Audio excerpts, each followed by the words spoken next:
Good morning guys, how are you today? Let's talk about new topic article. Article functional grammar का topic है ये। और अक्सर मैं जो आज आपको इसके बारे में बताने जा रहा हूँ बहुत ही इम्पोर्टेंट बात है, शायद ये आपने पढ़ी हो। फॉर एग्जाम्पल हम बात करते हैं he gave me blank advice advice. ये सेंटेंस आता है आर्टिकल में, अक्सर आता है he gave me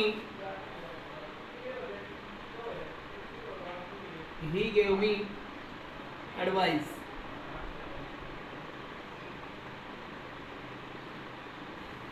और अक्सर क्योंकि एक रटी रटाई बात है क्या कि जिस वर्ड से पहले ये 5 वाउल होते हैं, जैसे ए ई आई ओ यू, अगर ये 5 वाउल आए तो उससे पहले हम एन लगा देते हैं।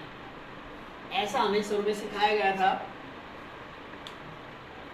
ए ई आई ओ यू आए तो 5 वाउल आ गया तो भाई यहाँ पर एन भरा जाएगा, यानी कि इनडेफिनेट आर्टिकल आएगा। लेकिन माय डियर स्टूडेंट, मैं आपको बता दूं यहाँ पर एन भरना बिल्कुल रॉन्ग हो जाएगा, गलत हो जाएगा। क्यों हो जाएगा? क्योंकि यहाँ पर एक नियम अलग है।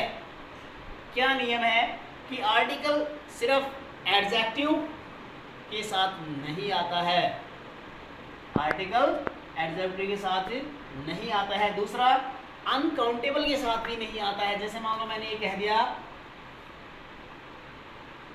Ram is an INTELLIGENT intelligent.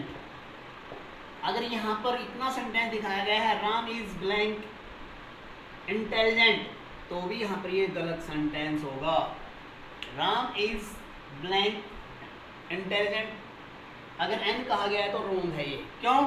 क्योंकि देखिए यहाँ पर भी बच्चे अक्सर करते हैं, सही यहाँ पर आई आ गया, ये 5 वाउल आ गए, इनमें से वाउल आ गया तो यहाँ पर आर्टिकल जो है एन आएगा, जो कि गलत है, बिल्कुल गलत है। क्यों? क्योंकि केवल एडजेक्टिव के साथ और अनकाउंटेबल नाउन के साथ आर्टिकल नहीं लगता है। ये नियम के हैं इसमें। तो समझने वाली बात क्या है कि आर्टिकल कब आएगा? जब हमारा काउंटेबल नाउन होगा तब आर्टिकल का प्रयोग करेंगे। काउंटेबल नाउन होगा तब हम आर्टिकल का प्रयोग करेंगे। समझ में आ गया? आर्टिकल की पहचान होती है। तो इन दोनों सेंटेंस में आर्टिकल नहीं आएगा, ठीक है। और 8th के बाद 8 से ऊपर जो क्लासेस लगती हैं उनमें आर्टिकल, 0 आर्टिकल का भी एक ऑप्शन आता है। ब्लैंक में कहा जाता है कि fill the blanks with suitable article wherever necessary, तो वो इसलिए कहा जाता है जहाँ कहीं जरूरी हो। इट मीन्स 0 आर्टिकल भी आ सकता है। तो ये वही पॉइंट था 0 आर्टिकल आने का, जो मैंने आपको बताया कि 0 आर्टिकल कब आएगा। लेकिन हम बात करेंगे आर्टिकल कब भरा जाएगा, वो मैं आपको बता रहा था। तो इसमें सबसे पहले तो ये याद रखना है कि आर्टिकल तब आएगा जब काउंटेबल नाउन होगा, साथ में अगर केवल एडजेक्टिव है, जैसे ये एडजेक्टिव था इंटेलिजेंट, नहीं आएगा। हाँ, अगर ये सेंटेंस हो Ram is blank intelligent boy, अब यहाँ पर एन, अब यहाँ पर एन आएगा भाई, ये ध्यान रखना है। अगर यहाँ पर केवल इंटेलिजेंट है तो आर्टिकल नहीं आएगा, इसके साथ जुड़ा हुआ बॉय नाउन है तो आएगा, क्योंकि अभी आर्टिकल इस नाउन के साथ है, ना कि इस एडजेक्टिव के साथ है। ये आपको याद रखना है, ठीक है प्यारे बच्चों। अब हम बात करेंगे, ये जो इंपॉर्टेंट बात मैंने आपको बताई इसको ध्यान रखेंगे। अब हम बात करेंगे कि आर्टिकल डेफिनेट और इनडेफिनेट की। तो डेफिनेट आर्टिकल कौन सा होता है? डेफिनेट और indefinite.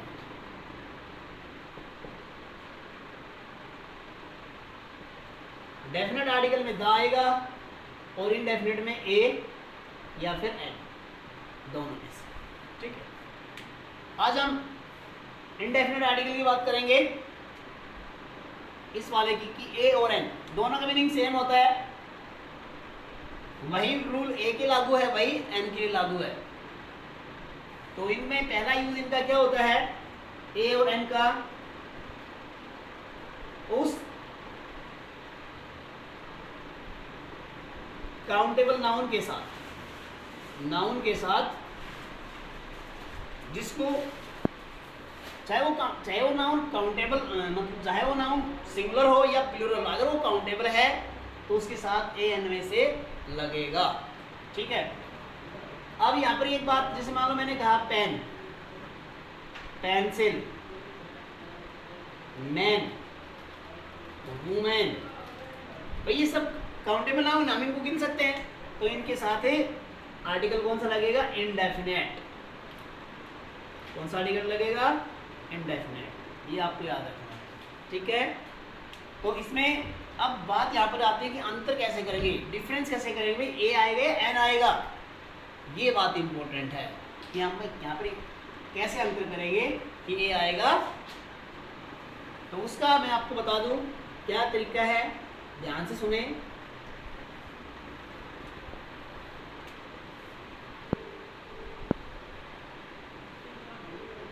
My father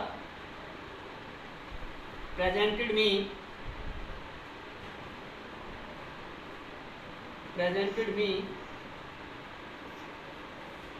my father presented me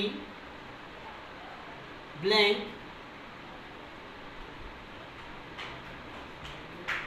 umbrella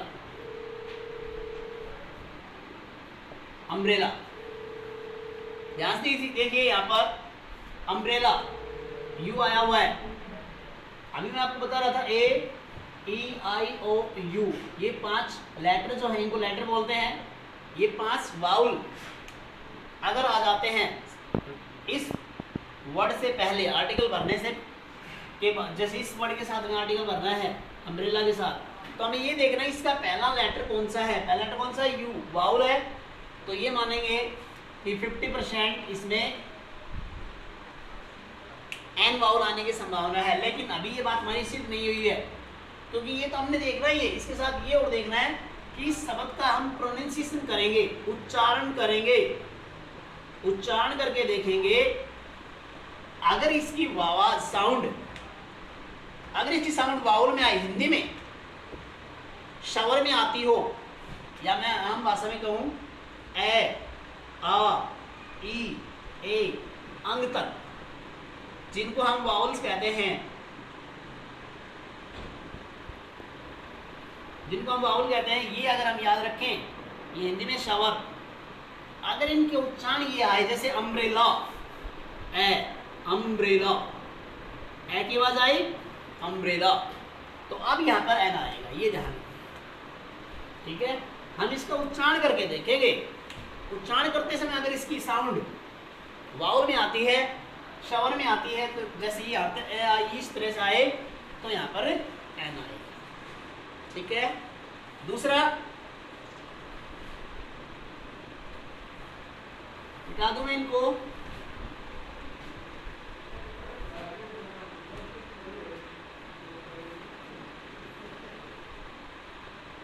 he belongs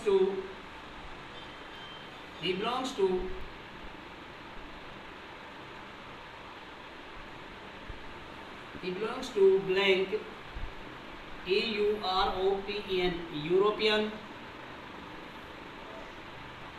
PEN, European country,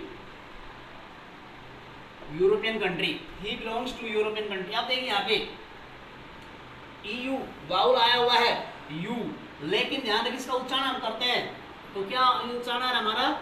European, euro आ रहा है, यानी कि यू आ रहा है, जो कि हिंदी में कौन सी कैटेगरी में जाएगा? कॉन्सोनेंट की में, व्यंजन की में, क्योंकि क, ख से लेकर ये अज्ञे तक सारे कॉन्सोनेंट होते हैं, और ये यूरोपियन। इट मींस यहाँ पर क्या आएगा? ए आएगा। और अक्सर बच्चे इसको देखकर, क्योंकि ये रूल याद आ जाता है उनके माइंड में, AEIOU, जब ये रूल आएगा उनके माइंड में, तो वो अक्सर यहाँ पर ये भरेंगे एन, और जो कि गलत हो जाएगा। तो ये अंतर समझ में आ गया आपको कि कैसे ए आएगा, कैसे एन आएगा। बस ध्यान रखना है, जिस वर्ड से पहले आर्टिकल भर रहे हैं उसका उच्चारण करके देखेंगे। अम्ब्रेला ए की आवाज आई, कॉन्सोनेंट वाउल क्या आई, एन भरा। यहाँ पे क्या है, यूरोपियन। केवल वाउल देखने से नहीं होता है, वाउल देखने से नहीं होगा, वाउल से तो आप गलत कर जाएंगे, उसका उच्चारण करके देखेंगे, उसकी साउंड कैसे आ रही है तो आपको देखना है। ठीक है, तो आज हम इतना ही रखेंगे कि भाई हमने इसका अंतर समझा, ए और एन का क्यों आर्टिकल आया वो हमने चीज़ सीखी। कल हम इसके जो और जो रूल्स हैं ए और एन के, कौन कौन से रूल्स हैं वो आपको रिटर्न में बताएंगे, क्यों यूज़ किया, ये तो मैंने आपको बता दिया ए और एन का अंतर आज। कल हम इसके रूल लिखेंगे, पढ़ेंगे कि भाई ए और एन का प्रयोग कहाँ कहाँ किया जाता है। आज के लिए इतना ही। Thank you, have a nice day, thank you.